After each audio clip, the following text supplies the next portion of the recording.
our initials. G stands for Gurf, A stands for Eshani, S stands for Shrey.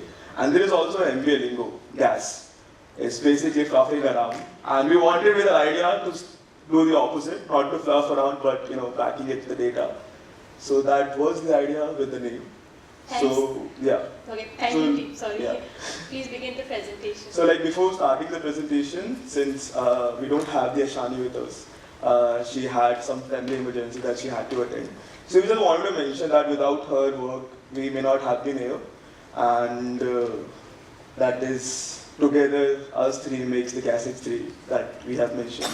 So, yeah, we start our presentation right now. Okay. Every company hits a moment when the decision decides the next decade. And for X5 Corp, this is that moment. India doesn't have a power shortage anymore. Those days are long gone. What we have right now is a reliability crisis. Companies are losing crores because backup systems fail when they are needed the most. Our recommendation is very simple. X5 Corp should upsell, should up their game from just power generation equipment to start selling reliability. And how do we do it?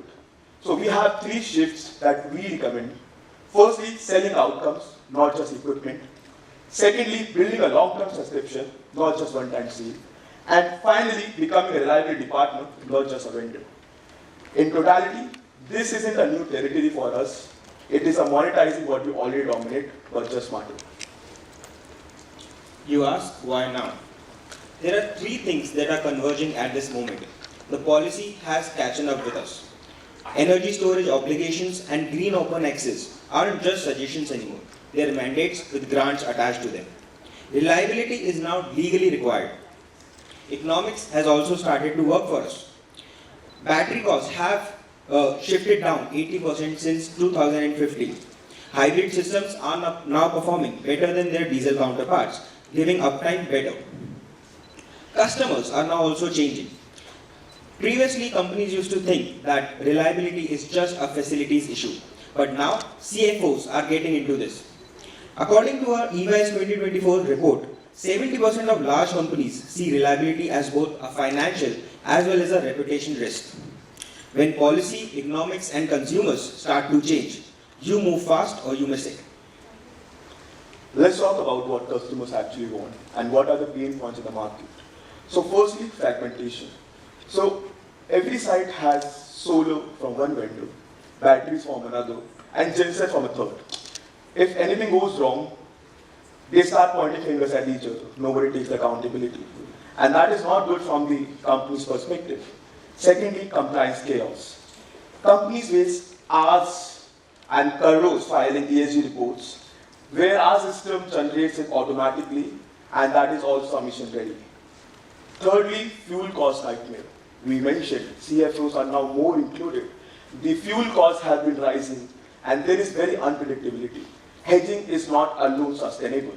And that is where we come into the picture. Our hybrid model cuts diesel costs by 40 to 50% with fixed monthly pricing.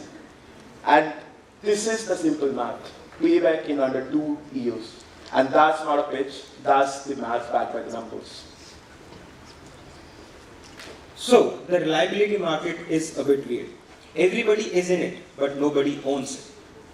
Traditional OEMs like Caterpillar and Mahindra Payroll sell great genset but stop at installation. No monitoring, no guarantees. Energy EPCs like Tata Power and Sterling Wilson build massive solar projects, then exit. No long-term SLAs. Battery specialists focus on chemistry, not orchestration. There is no long-term SLA accountability anywhere. So what is the white space? Integration. Nobody is connecting the dots from power generation to guaranteed power uptime. That's where X5 Corp wins. Because we already have the pieces in place. We have gensets deployed across India's most crucial sectors. We have 400 plus service locations with 24/7 SLA capabilities. Existing command centers, infrastructure ready to become our reliability operation centers. We are not entering a market. We are capturing what we already own. So here's how we plan to deliver reliability. So we have structured into 3 layers. Firstly, hardware, second, software, and the third, the AI. So in the hardware, we include the genset, batteries, solar, and there's the interesting part. We convert the CAPEX to the OPEX. How do we do it? We add it with the reliability nodes through battery as a service, hot swappable, N+N redundancy, and remotely monitored. In the software part, our EMS plus ROC act as a brain, orchestrating when to use solar, when to use diesel, creating a balanced combo, saving the cost for the customer. Thirdly, for the AI layer, we predict failure models that learn from the mistakes, so that what has already happened will help in building the future. And that becomes a very balanced approach. This isn't a moonshot, it's an evolution. We already have smart genset controllers. We just need to connect them to our reliability operations center. Our battery systems, they exist. They just need SLA telemetry. Our energy command centers operate. They just need to become full reliability OS. So we already have 50 to 60% of what we would need. So where does the investment go? It goes into building intelligence and integration, not the foundations. Our supply chains are also solid. We have genset supply chains and service DNA as an industry leader. So what we will need is some international player collaboration such as BYD and CATL for technological depth. There is also one gap in upscaling. We would need to upscale 5,000 technicians through our reliability academy and hire data scientists.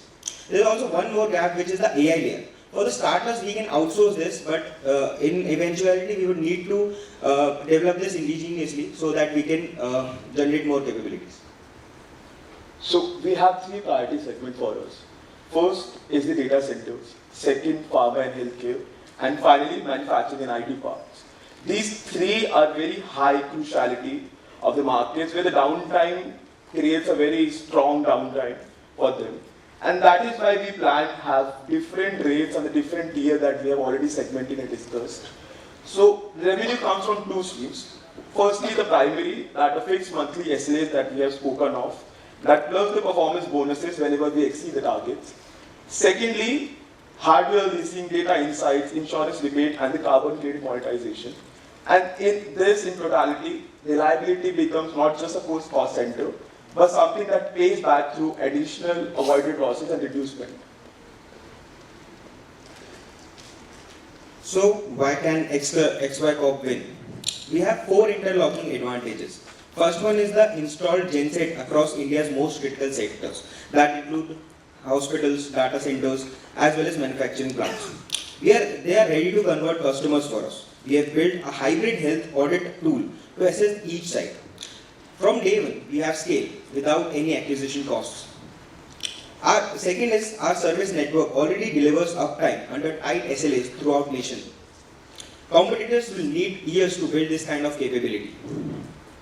We have also productized 3 of our modular hybrid packs in S, M, and DC. They are plug-and-play reliability tools.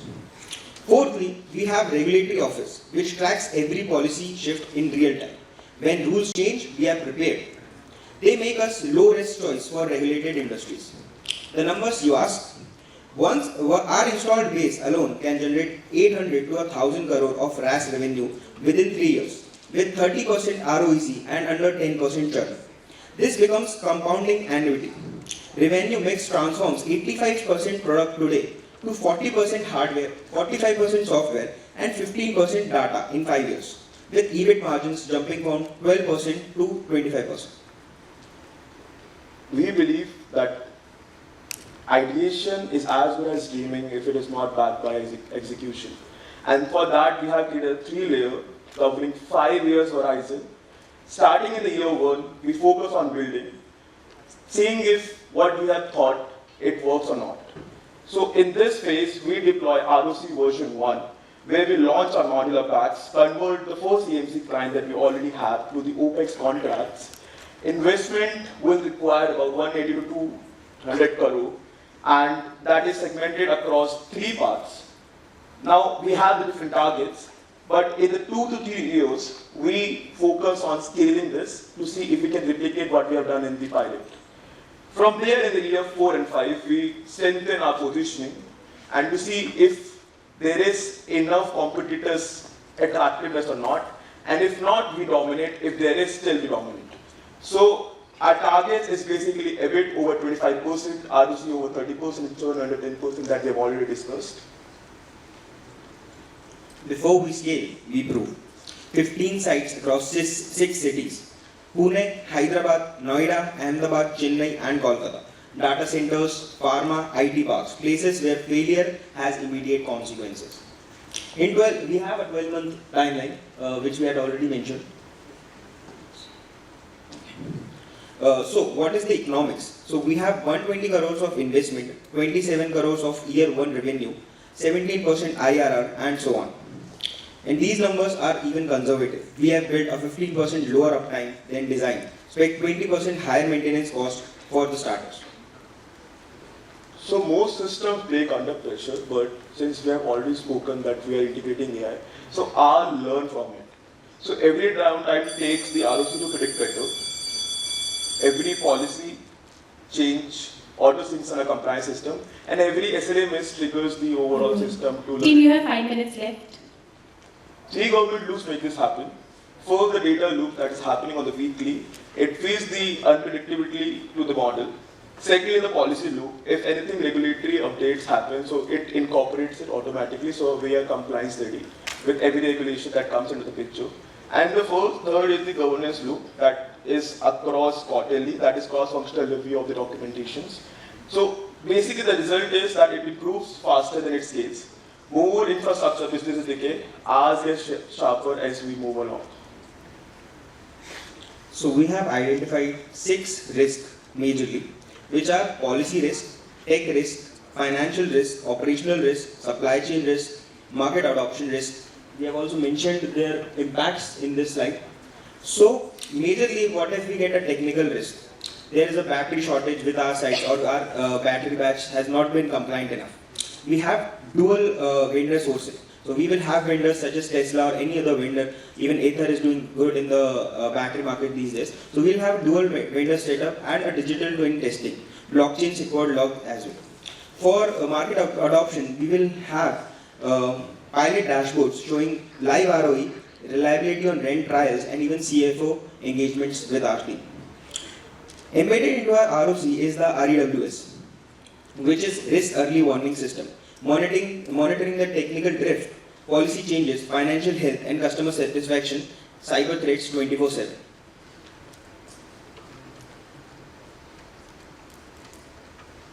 So in totality, if we were to conclude, so we have 3 balances that we have included in our solution. First is the financial balance. So we have spoken of the hedging risk of the diesel volatility. So even with 15 plus swing in the prices, our margins stay stable. So that we have tested from the numbers of the models that we have performed. So ROC gives us 2-quarter revenue visibility. For the operational balance, our distributed ROC architecture prevents single point failures. So the dual vendor that we have just spoken of, and the graded SLA tiers that we discussed from bronze to platinum, let us customize reliability commitment without overextending our accountability.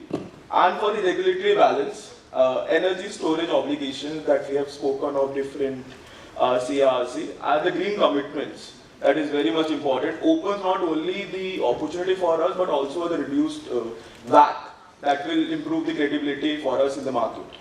So what is our vision in totality? So this is a wide space that we have spoken of. We want to be the first mover in this space and we want to dominate it. Not just in India but to extend it to the ASEAN, extend it to the SAARC. And this is what something we believe that the time has changed and we should change with the time. We should move from just the equipment to selling the reliability. And in totality, it's not a question about whether India has this market or not. It is about who will own it. And with this idea, we are not just recommending how to enter the market, we are telling how to redefine the market. Thank you.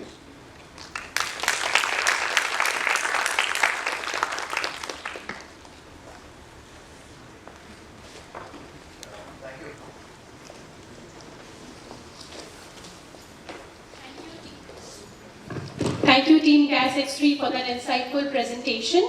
We have 15 minutes for the Q&A. Let's now open the floor for questions from the jury. First of all, thank you for the presentation. I think a good thing that we saw was you're pitching the overall value proposition of reliability as a key way forward in the overall assessment. My question is, first of all, as you showed towards the end, the risk matrix, what did you feel for a company that's looking to transition? What are the two or one topmost critical risk in this whole assessment that's being done? There's like a bunch that's out there. And I also want you to think about not year one, but this is a long-term switch that we're looking to make. So from a 10 to 15 year timeline, what would that be? So as we started the presentation with the policy changes, citing the policy changes towards the more greener future. So one of the short-term risks that will be very hazardous for our company would be this policy change. If the governments throughout the world slow down this economic or greener future, then that would be one of the risks. We have already mentioned it as a high risk. Second one of the short-term risk would be again market adoption. If the market does not understand what our capabilities are and why they need that, that would be one of the risks. So these two are the main risks that we have found in the short term. But in the long term, that would be the tech risk. As we have mentioned, the battery costs have reduced by 80% over the last few years. And we are assuming that these will go into an even steeper fall, and we might be able to produce batteries, rechargeable batteries at a fraction of a cost of today. So that is one of the things that we are depending upon. That if that technical risk is there in the long term, in 10 to 15 years, that would be one of the major risks, because if that does not happen, then our whole system might be crumbling. But we are moving towards the technological part, so we believe that that might happen, but that is a bigger risk in the long term. Okay. So just building on that, you spoke about 80% reduction in battery costs even today. So if that's the case, why is the adoption not even happening at a certain rate that should be higher than what we want it to be in the future? So basically, the adoption is, there are two aspects to it. One is the battery cost, even after this reduction, they are still quite high. Firstly, for a like household usage, that it is okay, but for a commercial usage or industry level usage, it is very high. Second risk that batteries come with is, once you increase the amount of storage capacity, it actually increases the cost. It's not that the scalability concept does not apply to this as of now. But again, that is a technical risk that we are taking. But for now, we can bypass this risk by firstly subsidizing from the government. Since our solution not only is good for the future of industries or the environment, the current risk right now is the stability of our grid. Our grid stability is very poor, 10 to 15%. There are the transmission gaps there are existing. So that is one of the things that we can solve in the short term as well. So we are expecting the governments will be supportive of this. So that is one of the things. So grid stability can actually make people to move, make this transition faster. Thank you. So, the first question that I had was more about your assumptions. So you mentioned anywhere between 25 to 40% diesel savings.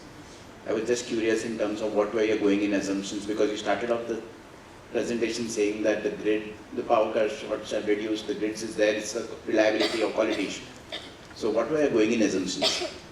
So basically, assumption, that is not just the assumptions.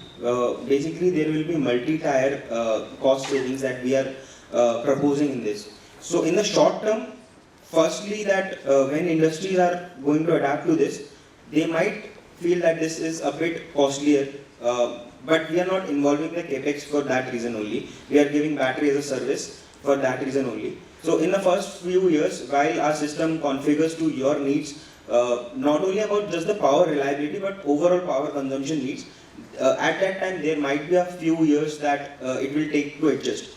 But once it adjusts, it not only will reduce your cost by 10 to 12% just by the system alone, given everything else seems to be the same, that will already save 10 to 12%. But now talking about the claims that we have made, we are actually relying on one of the concepts, that is dynamic pricing of electricity. So basically in Maharashtra that is already a reality. Some of the areas there is dynamic pricing in Maharashtra. So when our battery as a service concept we apply to in that domain, this changes the game altogether, because that again includes the grid stability concept, that again includes the, when you save power during the low current phase, then you can use it when the costs are very high, which will eventually lead to 40 to 60%. There is no limit to that reduction. That depends on the amount of storage you incorporate in your system. So that is one of the things that we have taken into account. So you have assumed electricity savings and not necessarily diesel savings. Overall, the system will save this But much. that's what I was trying to understand. How many hours per year have you assumed in your business cases that you ran? I'm not well versed with the numbers right now, but No, that's fine. So another question that I had was, in a CAPEX model, whenever I sell a product, I get the revenue immediately. What is the assumption that you have done between a CAPEX model to an OPEX model? What's the time lag between when do I give the hardware to when do the revenue start? So what's the time lag? the timelines we have actually mentioned in that. But I guess there might be one of the issues, like one of the things that we might have not made understand clearly, that we are not going to give the generators for the diesel generator or other aspects for the OPEX model. Main would be the battery as a service, which we are actually entering. So we would want people to try our batteries as a service, which is one of the OPEX that we will be giving. So basically, in totality, what we are proposing is not we are giving the equipment right away, but having a subscription model. So if you're speaking of the payback period, when we can expect the entire cost to come to us, and when we sell something, we get the amount right away. So it comes about 3 to 5 years that we will have that cost generation comes into the picture. But over there, we are selling the entire component together. So there we have a lot of focus that, okay, right now AMCs have the SLAs, which is not somewhat of a primary service that we give. It's something, the basic that comes along with it. Right now we are saying that, okay, we are not just giving the equipment, we are giving you the entire package together. You come and do business with us, and this is what you get.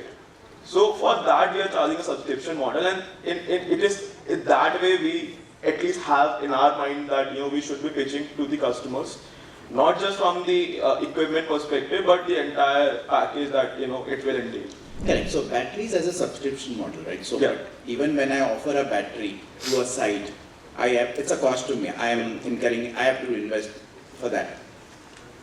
Between I supplying the battery to the time the customer starts paying me, what have you assumed as the gap?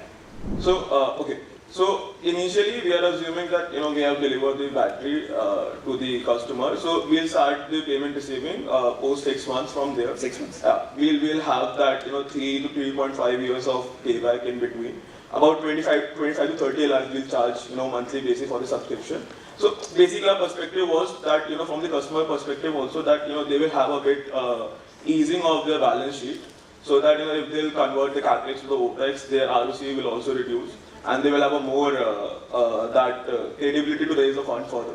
So it's we are providing the ecosystem for them that, okay, if you're coming with us, this is the benefit that you will get. And it's not just about the equipment that we are selling, we have taken all the check boxes here. And as you were looking at the OPEX model, have you ever thought about the risk of how do you look at the financial health changing over a period of time? The organization's financial health keeps on changing and the credit risk keeps on changing. So how have you accounted for that risk? Okay, so you're asking that if the liquidity aspect of the companies, customers, they're paying us that subscription model, Yes. right? Yes. So again, it is like a subscription model. If the subscription stops coming, we will have a window of 3 to 4 months, 5 months. And we have not sold the battery. It is a service that we have provided you. So we can very well retract the battery for us if the payment stops. So there is no risk that we have sold and we are taking like an EMI. We have provided the battery as a service, and this is a subscription model. There will be some period that the cooling off, if you don't pay us, that is acceptable. But if go beyond that, then we can very well take it, because the ownership still remains to us. And since we are taking the accountability of whatever is happening with us, so we will have that ease in front of us because the ownership still remains with us. Correct. I was just checking in the financial model, what risk have you assumed and how have you costed that risk in terms of? Okay, so in terms of the model, the risk that we have taken is more towards the sensitivity of the margins. So we have assumed that a steady shift from the equipment to the service model that we have spoken of, where the margins will Minutes more for where the margins will improve subsequently. But now the numbers that we have spoken of, EBIT 25%, ROC 30%. So we look again like 10 to 15% sensitivity. If the margins go any haywire, so what will the impact of the numbers? So those sort of a numbers that we have done, we have also taken out that if the competitors will enter, so the pressure on the prices will happen. So far we have taken the market standard and we have taken aback as to what could be the competitive pricing. So those sort of fixtures we did take into the account, but those rates that we have spoken of, since we felt, at least from my assumption, I was the one doing the number, that does not constitute a risk because the ownership still remains to us, and that may not come into the picture, the insurance part, and I think that's what my idea was about it. First of all, thanks a lot for the good insight. Couple of questions. I'll start with the first question. You identified segments like data center and pharmaceutical where they have critical requirement around reliability. Our whole pitch is that we want to enhance the level of reliability expectation that these segments will get.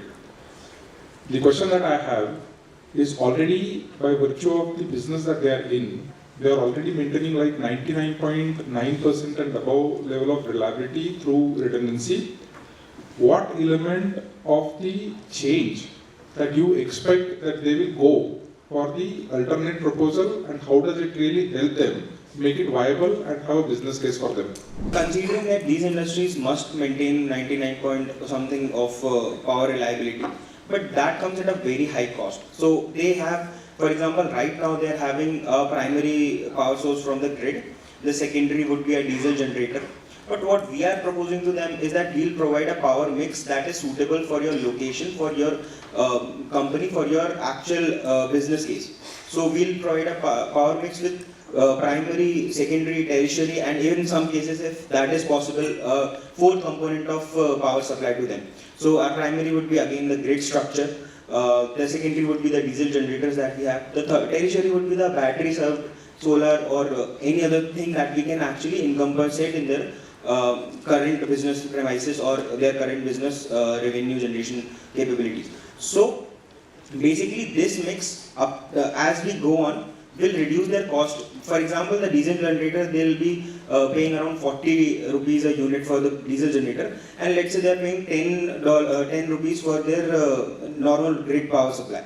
So we'll position our products somewhere in between. So if they use our power mix, they'll be for the whole years or the whole power consumption, they'll be for the normal they'll be gaining like 10 rupees, 12 rupees, but for the times when they need the power reliability, that cost will come down from 40 to 25 using our power mix in the first few years. And as we go on to serve them, as we understand their systems, as we understand their localities, their power consumption patterns even better, our AI does that even better, then we will be able to reduce that even more. And as I said, when the dynamic pricings are introduced in India, there are some parts in Maharashtra that they are already introduced. So that at that point in time, this will even reduce their cost. So that is what we are pitching to them. This entire proposal, essentially we are assuming that we will own all the risk that these sectors are currently owning, and that will sit with us. Even with that, we will offer them relatively a low cost of energy, right? In your business case assumptions, have you factored any eventuality where this risk actually becomes a reality and we end up not meeting their expectations? So there could be some times where we incur a loss during this proposal. But what we are trying to do is not just to own the reliability risk factors of these companies. What we want to do is we want to become their power partners in the future. So this is just an entry segment for us. when we take the risk, first of all, we are not going to pay out of our pockets. We are not promising that at any point in the pitch or any point in to pitch to them as well. So just to sum it up in very short, so if we were to quantify the risk you spoke of, if that were to happen, even if there are SLA breach, so we have done this testing for it in the margins that we are getting. So we definitely have a strong margins in the service that we are providing from versus the equipment. So we have done that stress testing. If the margins will reduce, let's say to 40 to 25% or 15%. So 15%, 20% is still hold that 25% EBITDA that we mentioned, which is actually more than the current rate the industry operates in.